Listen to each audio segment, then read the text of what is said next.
is this latest move by the Trump administration, an olive branch that could actually help us get closer to a trade agreement? And what signal is more economic stimulus out of China giving our trade negotiators? For that, I'd like to bring in former Commerce Deputy Director Chris Garcia. Chris, thanks for being in studio. Great to be back, yeah. Hey, okay, so Huawei gets a lifeline.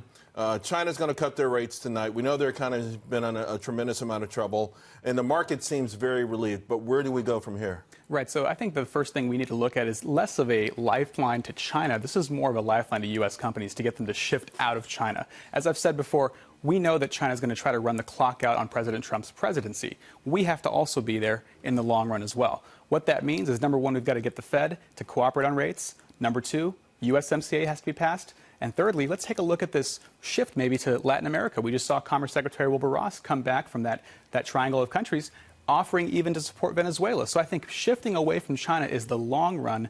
That's what we've got to do as a country. It'd be even better if we got it back in the United States. But to your point, long run does not happen in 90 days, right? So, and in addition to that, this started out in part as China opening their markets to fair trade with America. So a lot of businesses need to be there to be close to the Chinese consumer.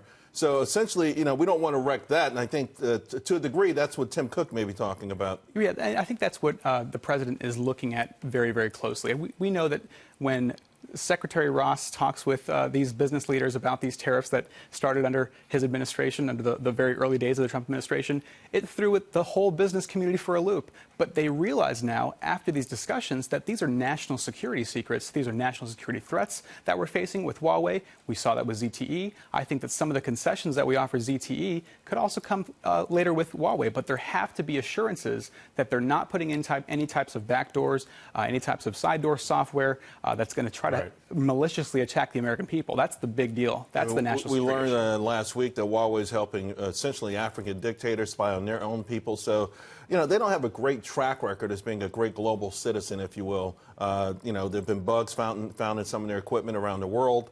Now, they're doing a pretty good job, in my mind, sending out emissaries on TV in America and other places. Plus, a lot of American businesses seem willing to give up some of these secrets for access to that market. Well, I think that in the long run, that's going to be very detrimental to the U.S. as a whole. Let's take a look at what's going on in Hong Kong now. It's supposed to be the one nation, two systems, right? I think that if we take a look at who's going to be at the top, who's going to be the king of the hill, I would rather have the United States governing the world's economy, not China. With Tim Cook making the argument, and I think it's not just for Apple, although obviously Apple's got a pretty good argument. A week ago, they talked about the fact that their fingerprints are on 2.4 million jobs in this country. Suppliers alone, $60 billion in business last year, supporting 450,000 jobs. But I think Tim Cook is sort of also arguing, hey, you know what? All of these September 1st tariffs, let's find a way to push them a little bit further. I personally believe that will happen. And I think maybe President Trump can latch on to the Cook argument for making it happen. But what do we need to see from China? Because they haven't made any real concessions lately. Well, Secretary Mnuchin put it very astutely. He said that in May we were about 90% of the way there, with U.S. Trade Rep Bob Lighthizer leading the way as well. They backed off. Beijing backed off. Right, so and we understand that they don't want to concessions. completely change their total, we're asking them to make some major changes in the way they run their country.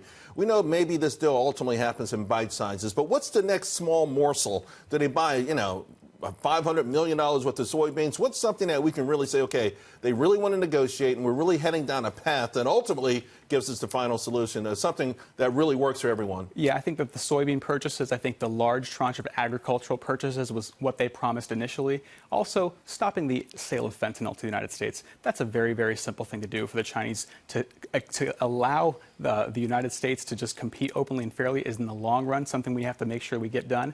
But these small little moves, I think, inching toward a deal, again, I don't think we're going to see one before the election. I think they're going to try to run the clock out as long as they can. But small moves like that, I think, will allow the administration to continue to negotiate in good faith.